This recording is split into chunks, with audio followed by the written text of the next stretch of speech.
Լույս սիրելիներ, թող Տիրոջ սերն ու խաղաղությունն ամենքիդ պահապան լինի։ Այսօր մեր Սուրբ Եկեղեցին տոնում է Սուրբ Հակոբոս և Շմավոն առաքյալների հիշատակ։ Այս Հակոբոսը կոչվում է Ալփեոսի որդի Հակոբոս, որպեսզի տարբերվի Զեբեդեոսի որդի Հակոբոսից, ով Հովհաննես առաքյալի եղբայրն էր։ Նրան կոչում են նաև կրտսեր Հակոբոս։ Քրիստոսի համբարձումից հետո, երբ հոգեգալստյան տոնը եղավ, Սուրբ Հոգու շնորհը ստացան, բոլոր առաքյալները գնացին քարոզելու։ Հակոբոսն էլ գնաց քարոզելու Պաղեստինի մնացած շրջաններ և հասավ Եգիպտոս, որտեղ խաչելությամբ նահատակվեց։ Իսկ Շմավոնը, որ նաև Սիմեոն նախանձահույզն է, որը Կանայի հարսանիքի փեսան էր, որտեղ հրավիրված էր Հիսուս Քրիստոս և իր առաջին հրաշքը գործեց, նա էլ գալիս հասնում է Պարսկաստանի կողմերը, որտեղ և նահատակվում է մարմինը երկու մասի բաժանվելով։ Այս երկու սուրբ առաքյալների հիշատակության օրը ձեզ համար պիտի ընթերցեմ Սողոմոն իմաստունության գրքից մի փոքրիկ հատված, որպեսզի տեսնենք, թե ինչքան կարևոր է, երբ մարդը նվիրում է Աստծո խոսքը քարոզելու և արդարության համար ինչքան հալածանքներ, նեղություններ է կրում, բայց անպայման հաղթանակած դուրս է գալիս։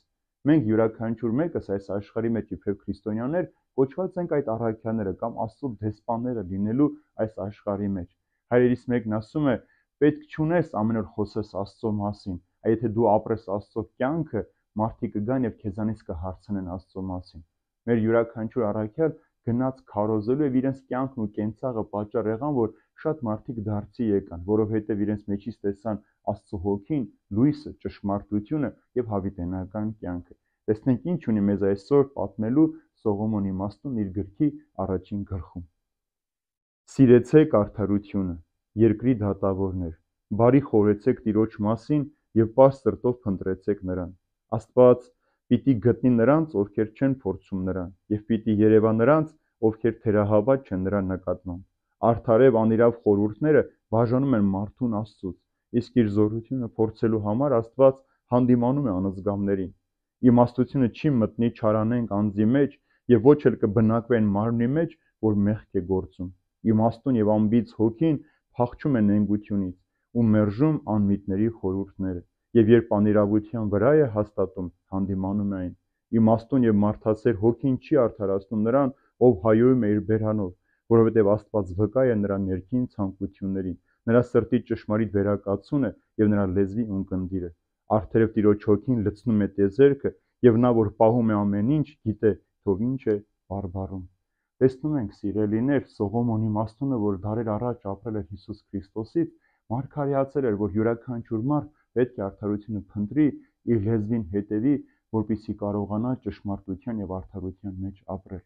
Այսօրվա մեր ժամանակաշրջանում մարդիկ շատ են հեռացել Աստծուց, իրենց բերաններ աղոթքի և օրհնության վարժեցնելու փոխարեն անեծքի, հայհոյանքի, բամբասանքի, նզովքի, ստի բերան են դարձրել։ Եվ այն բերանը, որ կոչված էր Աստծո փառքը փառաբանելու, օրհներգելու, դարձել Աստծո ստեղծած մարդուն անհարգելու, նզովելու, հայհոյելու, բամբասելու համար։ Այն սիրտը, որ կոչված էր Աստծո բնակության վայրը լինելու, մարդիկ դարձրել են Մեհյանի,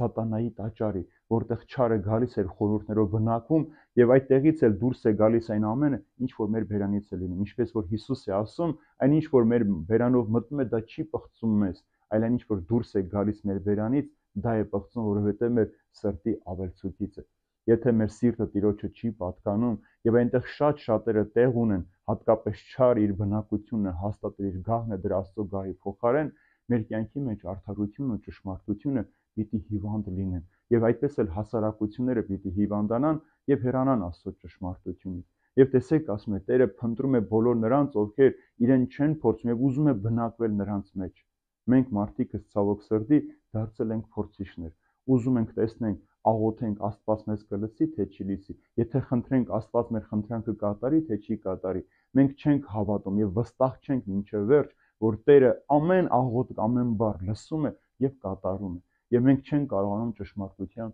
նայել աչքերի մեջ։ Գիտեք, շատ մի գեղեցիկ պատմության մեջ մի կին կարդալով Հիսուսի խոսքը, երբ ասում է, եթե մանանեխի հատիկի չափ հավատք ունենաք և ծառին ասեր վեր կաց ու տնկվիր ծովի մեջ կկատարվի, այս կինը մեկ շաբաթ պահք է պահում, աղոթում ու գալիս ծառին ասում, ծառ, վեր կաց և տնկվիր ծովի մեջ, և ծառը չի շարժվում, կինն ասում է, ես այդպես էլ գիտեի։ Եթե մենք այսպես պիտի աղոթենք, այսպես պիտի փնտրենք Տիրոջը, ուրեմն մենք անպատասխան պիտի մնանք։ Ուրեմն մաքրենք մեր սրտերը, մեր ձեռքերը, մեր լեզուները, որպեսզի Տիրոջ օրհնությունը մեր կյանքերից չբացակայի։ Սարսափելի բան է, երբ որ Տերը իր օրհնությունը վերցնում է մարդկանց կամ ժողովուրդների վրայից, այդ ժամանակ այդ ժողովուրդը դառնում է կույր, իսկ կույրերին առաջնորդող կույրերը չեն կարող տանել դեպի փրկություն ու խաղաղություն, այլ հավիտենական կորուստ պիտի առաջնորդեն։ Թող Տերը օրհնի բոլորին, խաղաղության մեջ պահի, որ առաքյանների պես մենք էլ այն վստահությամբ, այն հավատքով շարժվենք, որ մենք ինչ որ անում ենք, Տիրոջ համար ենք անում, Տիրոջից է գալիս եւ Տիրոջ փառքի համար է այդ ամենը,